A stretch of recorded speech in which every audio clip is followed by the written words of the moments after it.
Hi guys, I'm sorry I'm late. I'm just late. I was my timing was off. Hi Geezer and John and Abdul and Rick. Hi Rick. Uh, Maurizio, how things in Chicago?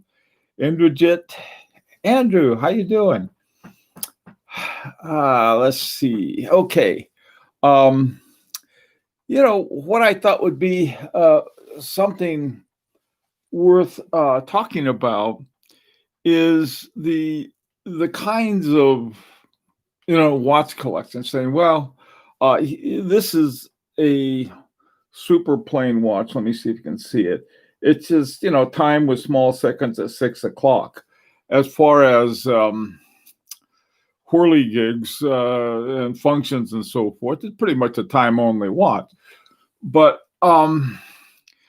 on the back, when you flip this over, there's this, tan done and all kinds of other good things about it uh, that I think are important, for a watch collector to have. And so anyway, I thought, well, what else uh, would be needed in here and the kinds of things. One of the things, this is my Daniel Roth chronograph.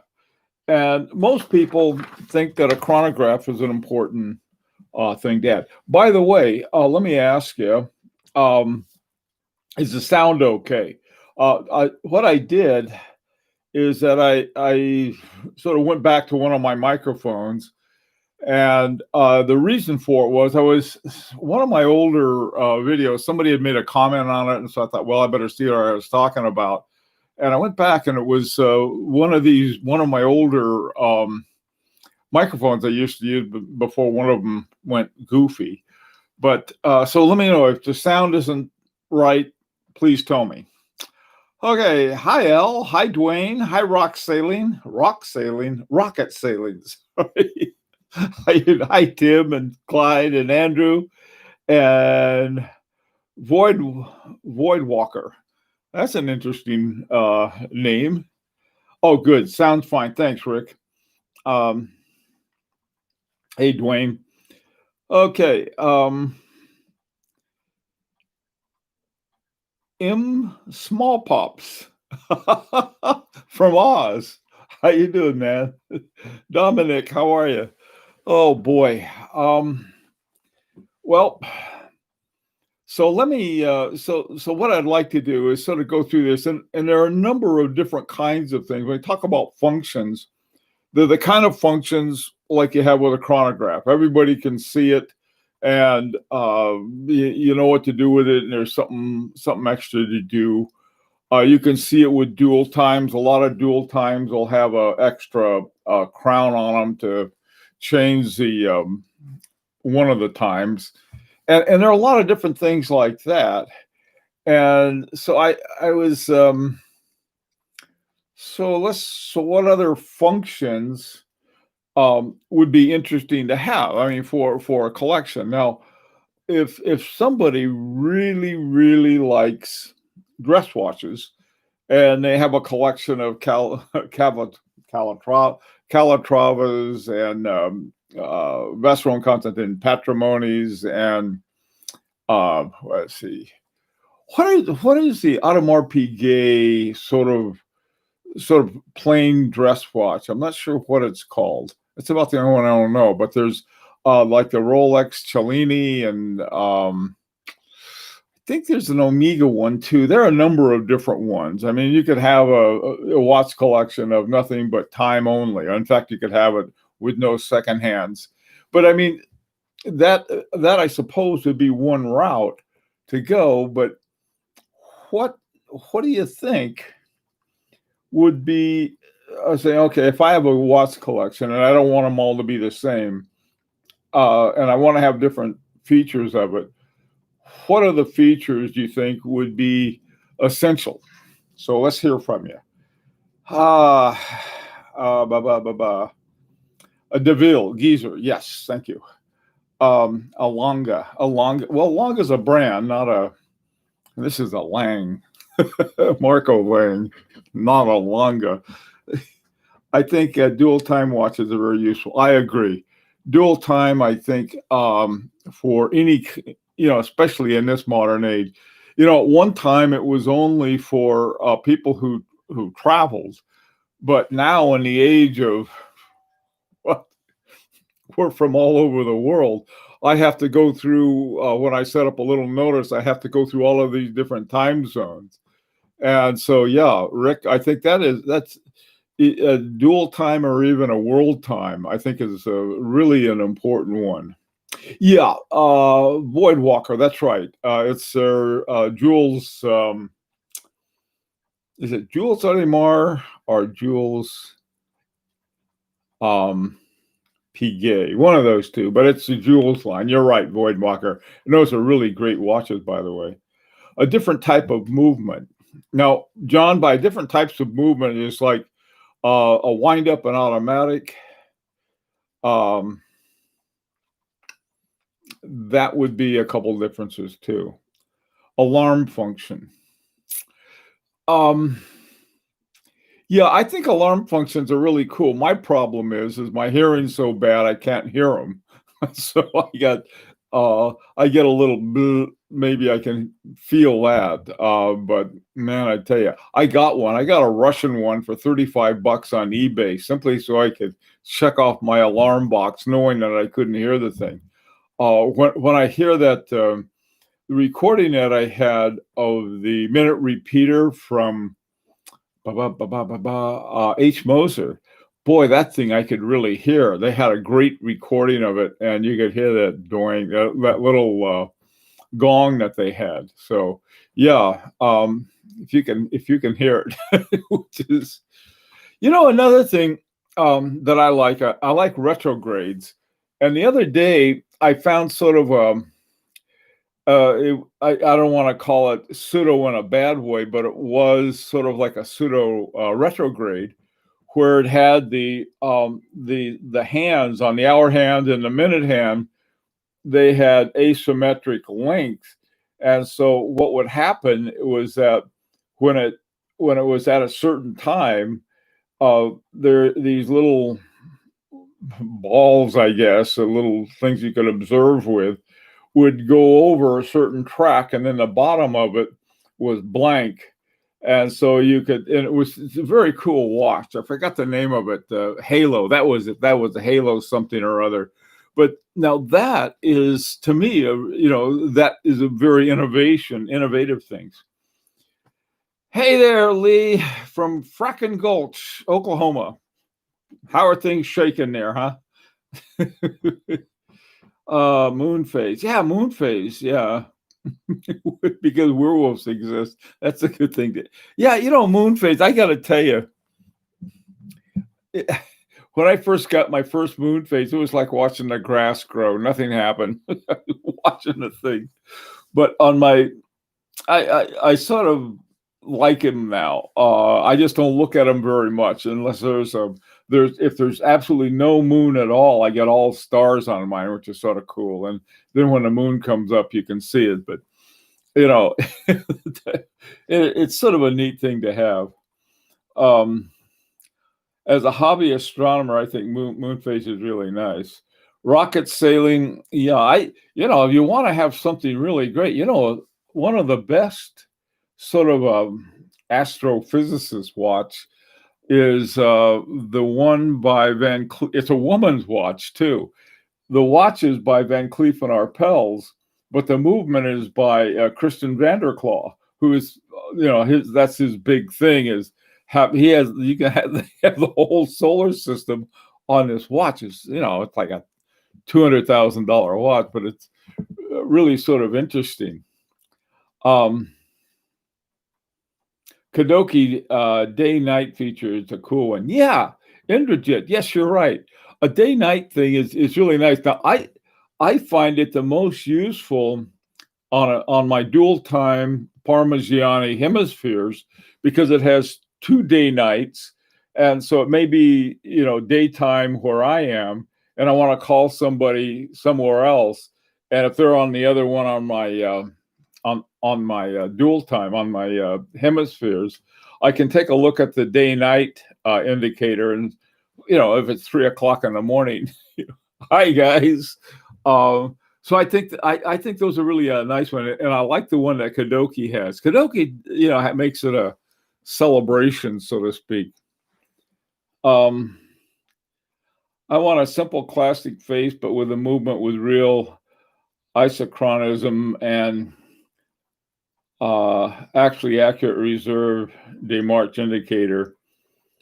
Yeah, those are nice watches.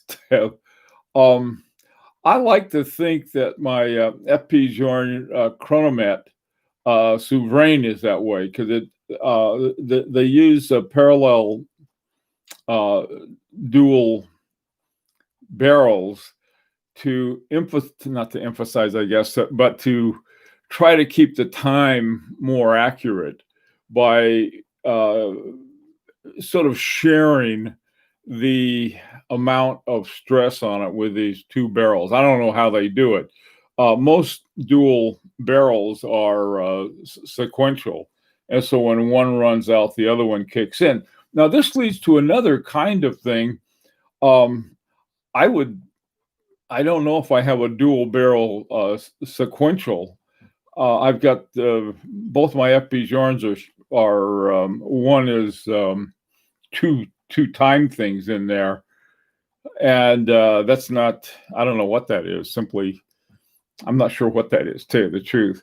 But other ones, sequential, the thing about sequential double barrels or dual barrels is that they lengthen the amount of time.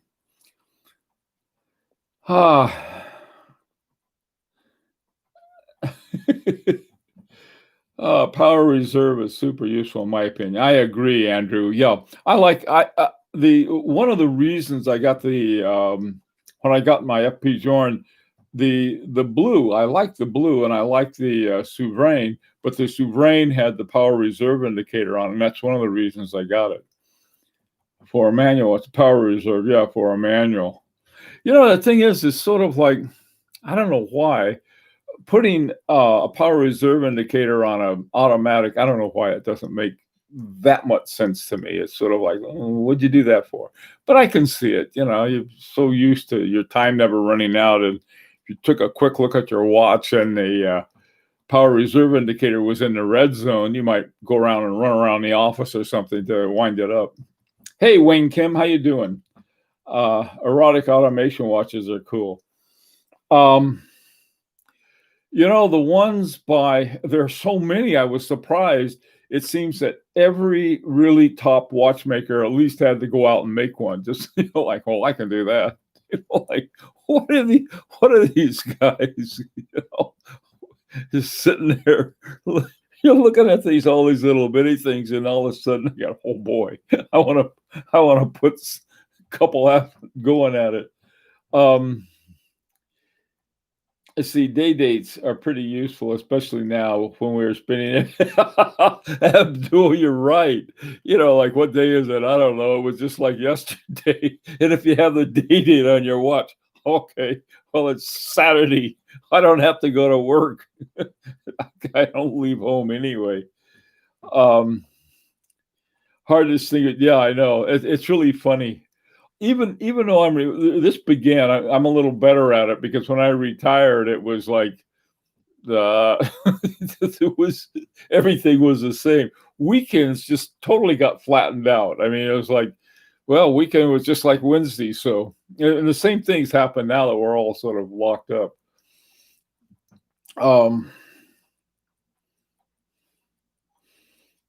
Yeah, AC and DC before and after COVID. Boy, I tell you, in a lot of people's lives, that's going to be I think, the main marker. One of the things that I saw, I was reading this thing, and it was in the Bloomberg report, and they were saying, in terms of the economics of it, these luxury companies were really doing well, and I was sort of wondering, and it seems like the watch companies are doing very well too. And my hunch is that people are sitting at home and, I don't know, what do you want to do? I don't know. I think I'll buy a watch, or go out and buy some luxury item. I don't know. I can see it though, because you're not going out to dinner, you're not doing a lot of stuff. Just stuck at home with your cat, Tourbillon. Yeah. Tourbillon is one. Tourbillons are so expensive. That's one thing. They're with wristwatches, they don't work that well. But they are sort of a badge of honor for watchmakers. I know that Daniel Ross, that's all he makes. He just say, well, I don't want to make all this other stuff I've been making. Sell it to people like Bill. He'll buy anything. I got to make some good stuff. I got to make tourbillons. And so that's what he does. I got a moon phase on my shirt. Yeah. Me and my Empire Walker. No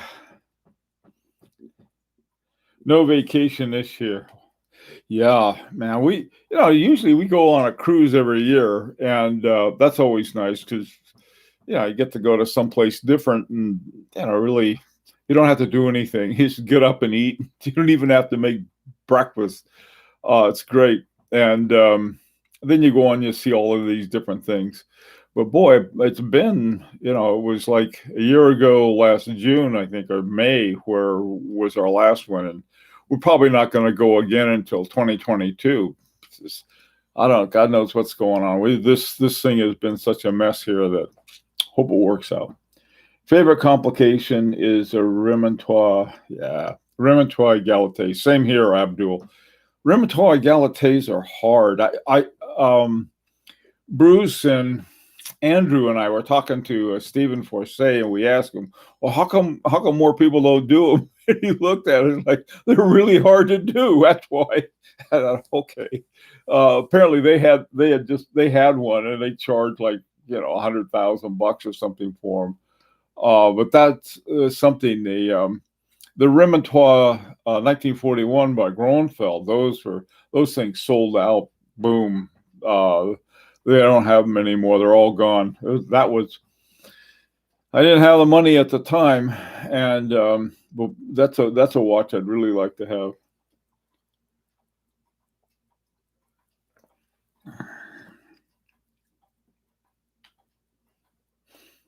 A visit at Perpetual, John? You mean Perpetual watches in Hong Kong? wait. I'm going to wait till see, not during monsoon season, not during riots, not during this, not during that. Then we can go. I really want to go to China.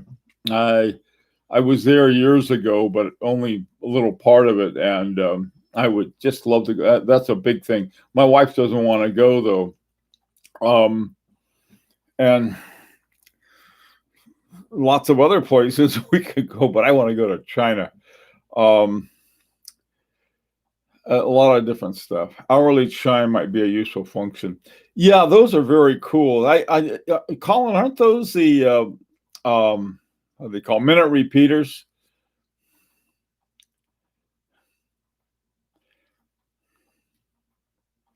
Yeah, I'll tell you, Brazil.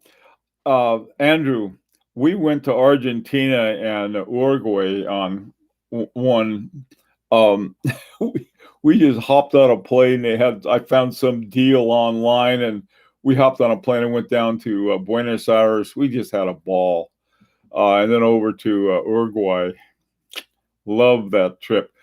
Brazil, I used to give all these lectures and online stuff from Brazil, and one of the books that I published, they immediately translated it into Portuguese for Brazilian computer programmers. So Brazil would be interesting. Brazil is a little, especially Rio, Sao Paulo. Interesting place.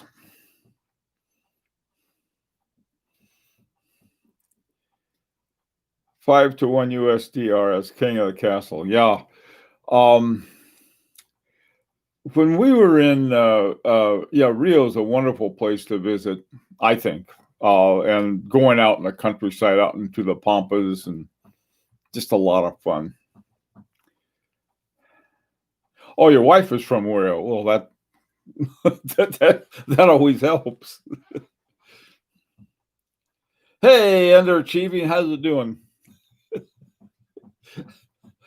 Oh, okay. Let's see now. Where were we? I got off track. Started think about South America. South America, I love going down there. I used to fly down all the time when I was with when I used to fly. We had clinics down there. I'd fly doctors and nurses and interpreters and all these different people down to these these totally isolated parts of Mexico, and really enjoyed it. Hi, EP Fra. How you doing, man? Any goat updates? Yes, there is a goat update, a very important one. Thank you for asking, Clyde.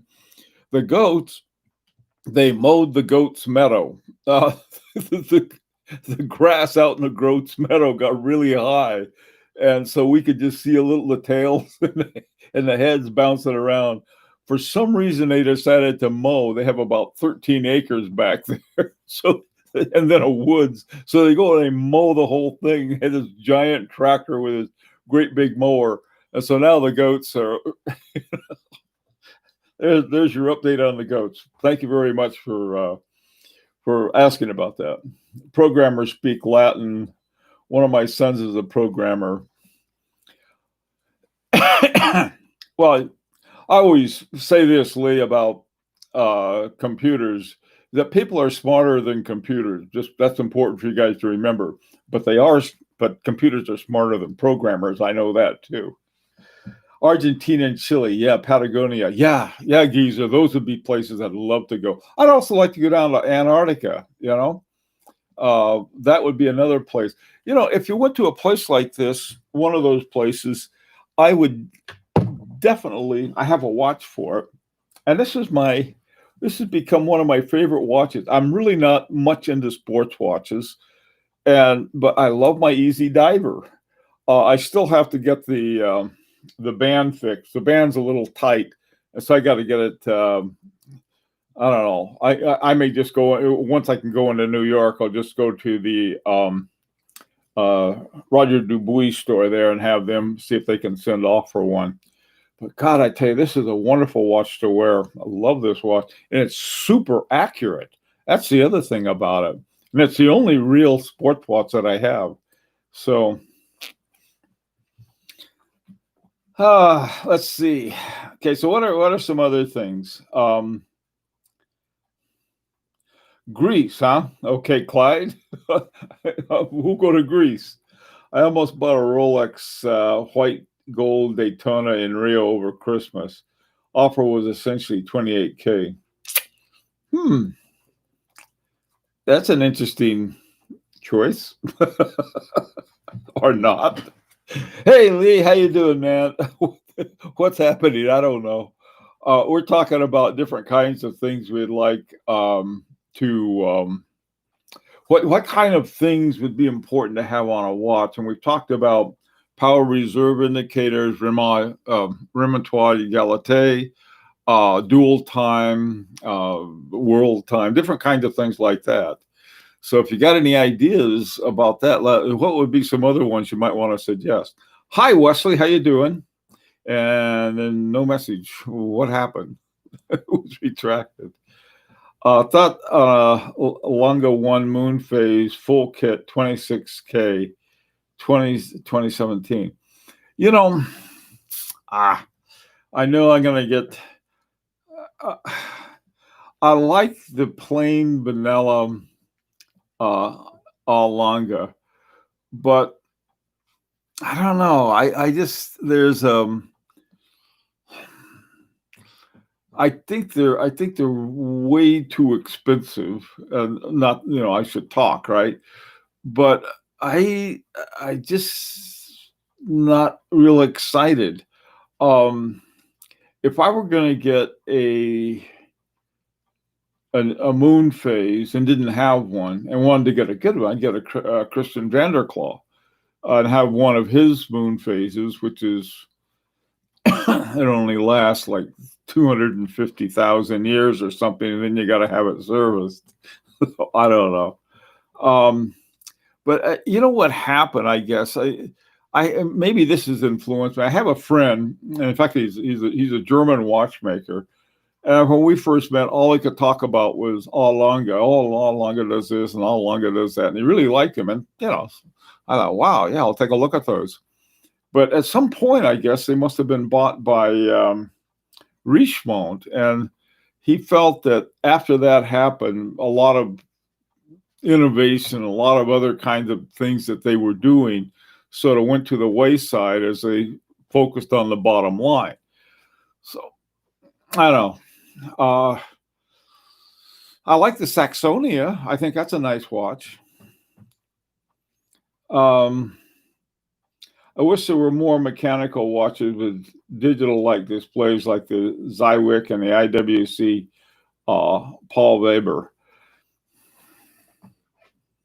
There aren't enough? Where's mine? No, the watches I like. I love my my new one that I got, the Van Cleef & Arpels Time Here and Time Elsewhere. That one it's just great. It's so thin and it's got the little rotor in it. By the way, speaking of rotors and rotors and what else? Rotors and barrels. I was looking at a new FP Journe Octa, and I was reading about it, and they said that this Octa was able to have a bigger balance on it because it didn't have to have the big barrels that hand wound needed. And I thought, wow, now that's an interesting thought. If you the bigger the balance, you don't want a big barrel because ours are a double barrel, dual barrel, twin barrels, because then there's not enough room for a nice big balance wheel. And if you look at Carré-Boot and Lanen's watches, they're huge, wonderful barrels. And I haven't paid attention to the size and number of barrels in his watches because I've always been looking at the balance. And so I thought that was sort of interesting. And one of the problems, I like micro rotors because with micro rotors, you can see more of the movement. But the good thing about those big, sort of over the top, rotating oscillation weights is that they don't get in the way of the movement. You can put more stuff in the movement with the weight on top rather than the weight down inside. The good thing about having a micro rotor inside is that you can have a much thinner watch, and that's what mine is, and I really like it a lot. But I also like big balances, and the Octa. Oh God, I'll screw up the French for it, but Mark the power reserve indicator, the one with the power reserve indicator. Boy, that one is. The more I looked at that, the more I liked it, and realized that, like a lot of us, we didn't get one when we could afford it. Hey, John, with some, let's see, distributorship of eDocs in Montreal is kaput. Lots of small watch firms will gradually disappear. Yeah, that happens. Lee, the 1815 thin is great. I agree. I like that one. That's one I like too. I mean, there are a lot of longa that I do like. It's just that I'm not as sort of crazy about them as I used to be. Oh, let's see. Okay, John, are you talking about the watch time, the online watch time show? JLC Master Chrono calendar. On the new EPRA, what are the thoughts on the new JLC Master Chrono calendar? Anybody? I sort of like it, but I generally like Jaeger-LeCoultre anyway. What's the most esoteric watch complication you've come across? Oh, that's a good question. The most esoteric. Um, I like the wandering hours in that Chronos watts that Andrew Calabresi did. That one I sort of like. I guess that may not be one of the, I don't know, minute repeaters have really interesting complications. One of the things that I like is one of the reasons that I like Complications by Agenor. He figures out a very simple solution to some very complex problems. One of the big problems they had for years, he couldn't figure it out, was the retrograde. And he just used a snail cam. And it's really cool. The old snail cam goes around, and at the same time it turns the minute hand or the second hand, whatever it is. I've got one of each. And then when the snail cam hits the bottom, it goes like this, and the old hand swings back. I like that complication. But see, the thing of it is that Jean-Marc Wiederrecht found a simple solution for it, as opposed to some other kind of thing. Frying pan time. You're right. Thanks. Oh, hey, well, okay. One more thing, Wesley. What do you think of Constellation Annual Calendar? Rickon watches. The JLC Master Controls are pure class. Okay. Okay, everybody. Well, listen. Thank you all for coming, and I had a lot of good ideas, and so I'm going to be talking about some of these things this afternoon, in case you want to chat about some more. Hi, BB. We're off to go. Lives Matter, 48 years old. You're still a kid. Okay. Take care. Bye-bye.